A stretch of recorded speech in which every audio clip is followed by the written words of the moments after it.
So for the first many years of John Stuart Mill's life, he lived a very, very controlled, almost completely educational life under the tutelage of his father. His father was his teacher.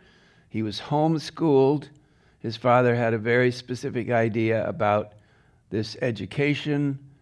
For example, in the house, John Stuart Mill had to speak only Latin and Greek.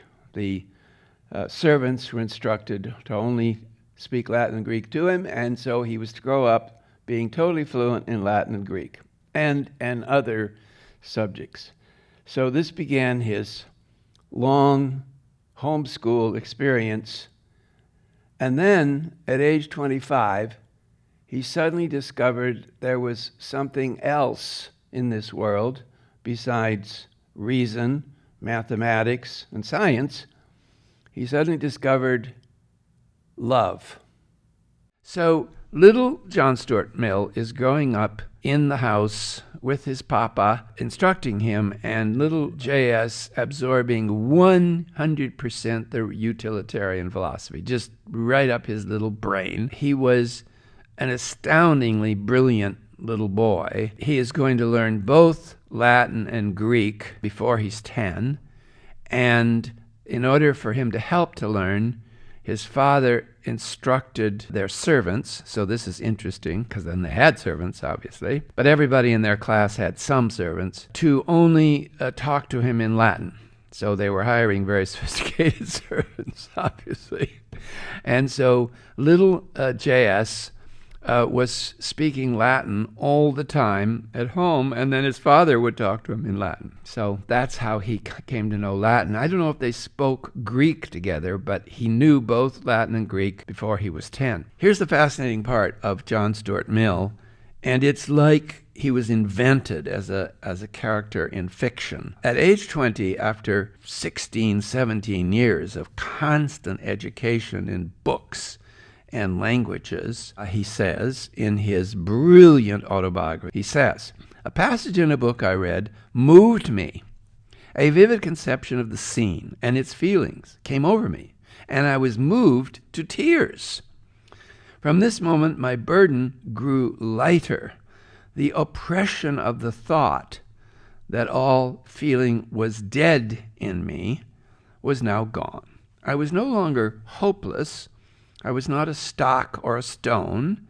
I had still, it seems, some of the material out of which all the worth of character and all capacity for happiness are made." In other words, here he's noting for us that here at this age 20, after having been devoted to science and mathematics and economics and politics and history with his father, this particular experience with this particular book moved him so much that all of a sudden he realized he'd been missing something, and he was now going to try to find out what it was. Now, if you think about this kid in 1826 has just gone through the thing that all of Europe went through when Romanticism crashes into their consciousness and the devotion of the Enlightenment to reason and science and history is overcome by emotion.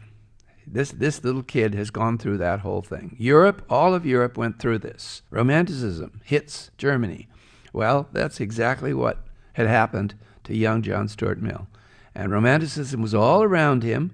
Byron, all these famous people, Shelley and Keats, all of them were super hot right at this point, 1826. And here this kid, this 20-year-old, was all of a sudden picking it up, all of a sudden absorbing it. And that was exactly what was going to happen to all of Europe in the end of the 18th century as we move into the 19th. That's exactly what was going to happen to everybody. And it happens just, Byron just appears on the scene in 1812 like a tornado, and people pick up his story of Childe Harold's pilgrimage, his story through his trip, which he writes up in this poem, and everybody goes crazy. It's pure Romanticism. So here is John Stuart Mill being hit at age 20 with Romanticism. And it seemed that I still had the material.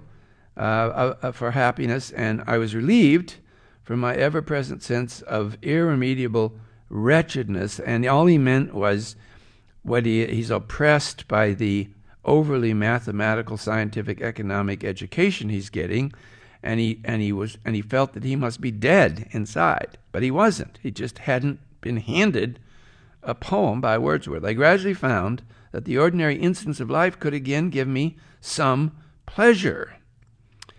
My education had been all analysis and logic, and no feeling. I know that a feeling could make me happy if I had it. Did not give me the feeling. To know that a feeling would make me happy if I had it did not give me the feeling. My education, I thought, had failed to create these feelings. In other words, he hadn't given enough poetry in sufficient strength to resist this dissolving influence of analysis, meaning science and mathematics, while the whole course of my intellectual cultivation had made precocious and premature analysis the inveterate habit of my mind. I was thus, as I said to myself, stranded at the commencement of feeling. So here he is. Romanticism comes to John Stuart Mill. The great Enlightenment project in which he had been engaged now crashes into the middle of Romanticism. Man and woman is both logic and feeling, education and spirit. That's what he was discovering. And that is the primary motivation of Romanticism. Now, he says, I began to find new meaning in the things which I had heard or read about, the importance of poetry and art as instruments of human culture. But it was some time longer before I began to know this by personal experience. The only one of the imaginative arts in which I had from childhood taken great pleasure was music, the best effect of which consists in exciting enthusiasm, in winding up to the high pitch those feelings of an elevated kind which are already in your character. So there he's telling you how he had lived. This state of my thoughts and feelings made the fact of my reading Wordsworth for the first time in 1828 an important event of my life. So now he's 22. I took up the collection of his poems, and it changed my life. There you go. That's it. He's telling you right now it's Wordsworth. And I just explained to you why. I mean, if you read Byron and Wordsworth, you can see the difference. Byron is the eternal rebel, the racing through life, burning up candle at both ends, burning up himself, burning up life, burning up his body, massive amounts of wine going in and out, massive amounts of energy going into women, and change of woman almost every day. And by the time he hits Greece, leading the revolution, he's worn out and he just dies. That's the Byronic romantic. And Mill wasn't that and was never going to be that. He was very, very tippy-toe through the forest romantic, just tippy-toeing into it. He hadn't really even gotten it. And here comes Wordsworth with all those daffodils and all those flowers and bubbling brooks and birds in the trees. It couldn't have been better. So it changed my life, he says. I took up the collection of his poems, and it changed my life. In the worst period of my depression, I had read through the whole of Byron, totally new to me, to try to find out whether a poet whose peculiar deportment was supposed to be that of intenser feelings, and whether or not it could rouse any feeling in me.